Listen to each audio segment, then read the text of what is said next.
Ny OMC nasionaly sy ny EMONAT dia manentana ny mpiray-tany lazana Iroso Atlany amin'ny fanatanterahana ny asa andavanandro manerana ny Madagasikara.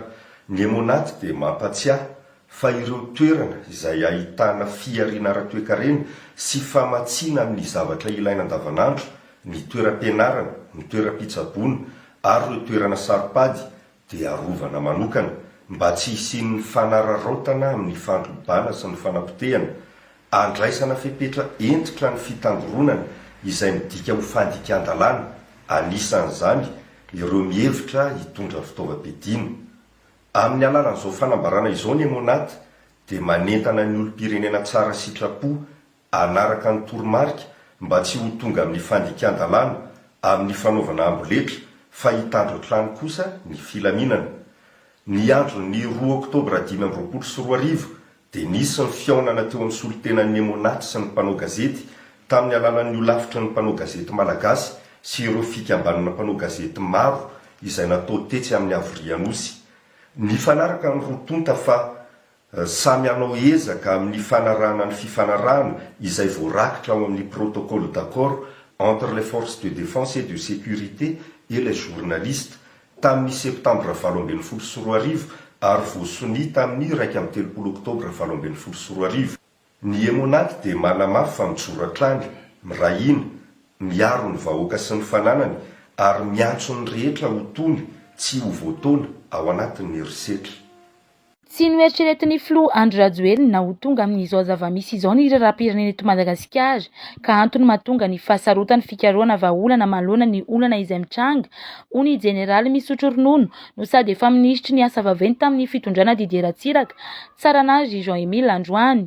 Nambarany fa tokony hatolotra amin'ny miaramila ny fahefana satria ny miaramila irery ihany no efa niomana amin'ny fandaminana ny korotana eto Madagasikara izay isany antopisiany ny miaramila raha ny fanazavany. Ny amiko zany araky ny voalazanao teo na ny président Andry Rajoelina sy nieritreritra mitoe zavatra ohatran'izao. Dikan'izany zany dia zay olona niomana amin'ny androsarotra ohatran'izao no tokony hitondra ny firenena.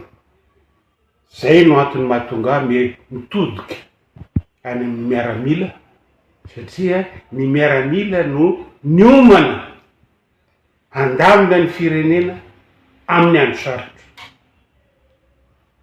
Zay no antopisian'ny miaramila, zay no nandoavan'ny contribuable vola hatram'izay ny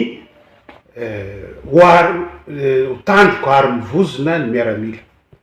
Ka amiko zany dia efa tsy ao anatin'ny constitution intsony no ahafahana manome vahaolana fa ivelan'ny constitution dia tsy inona zany fa efa nataon'ny miaramila ihany nge zany na dia teo aza ny gouvernemanta efa nandray fepetra ihany izy zay mifanohitra amin'ny voalazan'ny conseil des ministres dia ny fampidirana an-tsekoly ny ankizy. Ny gouvernemanta milaza hoe mijalona tsy mianatra ny mpianatra, ny OMC milaza hoe miditra ny mpianatra.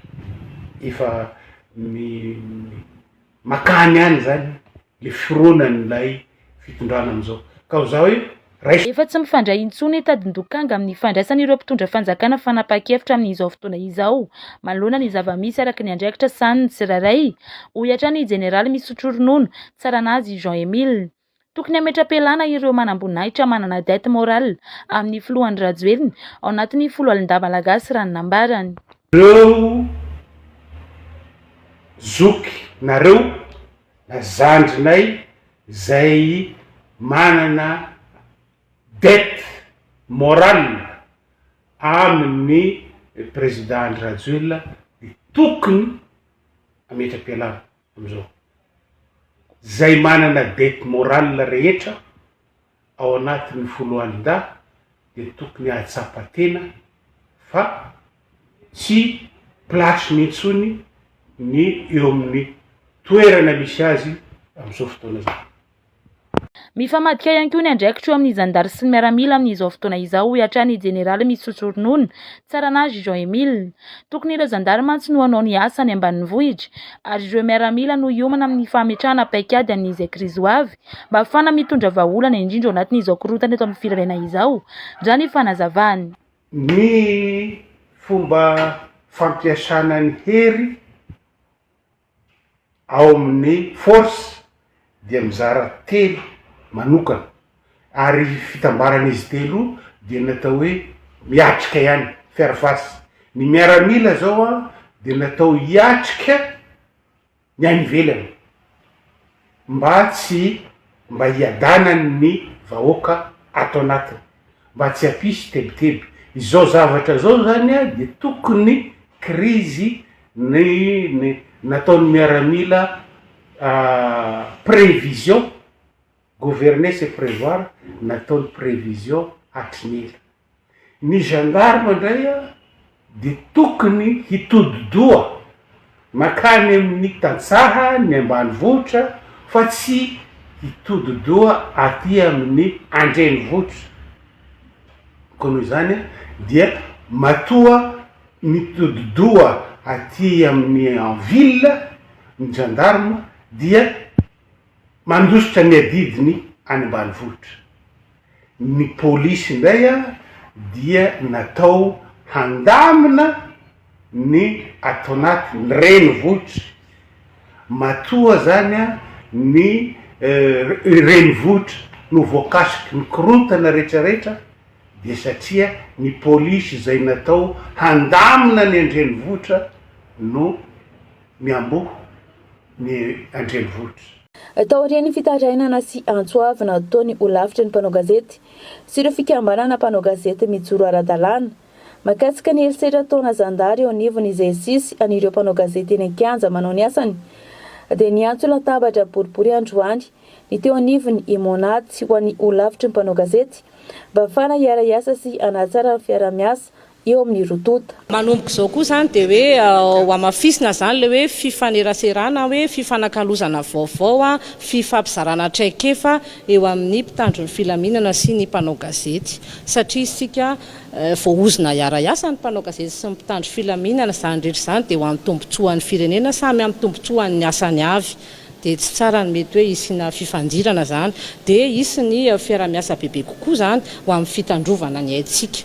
Indrasana kosa ny fifonana pahibe maso ataon'ilay zandary exercice izay nanao herisetra tamin'ny mpanao gazety nanao ny asany teny an-kianja araka nambarany ramatoa filohan'ny ho lavitra ny mpanao gazety. Ho ampitainany amin'ny lehibe zany le fitakiana ho ampitainy fa nambarany koa nefa tsy sanatria mpitondra teny tafika indray tsika eto na mpitondra teny mpitandro filaminana fa ny zavatra nambara atao no lazaina zaraina dia izy kosa nefa tena ny teny hoe tsy miaro ny olona mandika lalàna eo anivon'izy ireo ary misy ny fepetra amin'ny resaka disipline izay fomba ifampitondrany ao anatiny moa zany efa natao foana hoy izy ireo zany ary raha toa ka tena hoe mandeha fanadihadiana ka tena hoe voamarina hoe hidositra dia tena isy ny fepetra ho raisiny hoy izy ireo tao anatiny fionana.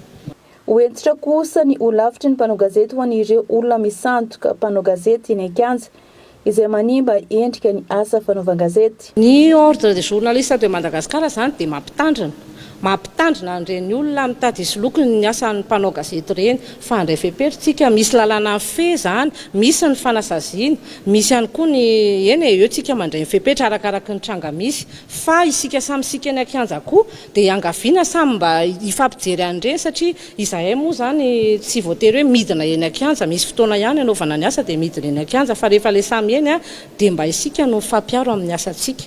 Araka nambarany ramatoa filohan'ny ho lavitra ny mpanao gazety moa dia ho amafisana ny fiara-miasa eo amin'ny mpitandro filaminana sy ny mpanao gazety indrindra fa rehefa eny an-kianja anisan'izany ny fiarovana ary mbola isy ny fampifanana manokana iarana amin'ny mpitandro filaminana sy ny mpanao gazety raha ny nambarany hatrany. Ho amafisina zany ny fiarovana ny mpanao gazety manao ny asany eny an-kianja ao anatin'ity fihetsiketsehana ity manerana ny faritra io. Misy ilay fifanarahana fiara-miasa nosy ny avina tamin'ny taona 2024 teo amin'ny OJM sy ny avy amin'ny mpitandro filaminana sy ny ministeran'ny serasera ministeran'ny fitsarana atao anatin'izay ihany koa dia ho amafisina indray zany zao hoe hiaraka anaiky zany hoe hanatanteraka an'ireny voalaza ireny mikasika ny hoe fanamafisana ny fiarovana ny mpanao gazety eny Ankanja, mandray ny andraiky ny momba izay ny avy amin'ny mpitandro ny filaminana, mandray ny andraikitsika ihany koa isika mpanao gazety ny amin'ny hoe fifanentanana ho amin'ny fanarahana ny fenitra sy ireo fepetra fiarovana ny antsika mpanao gazety.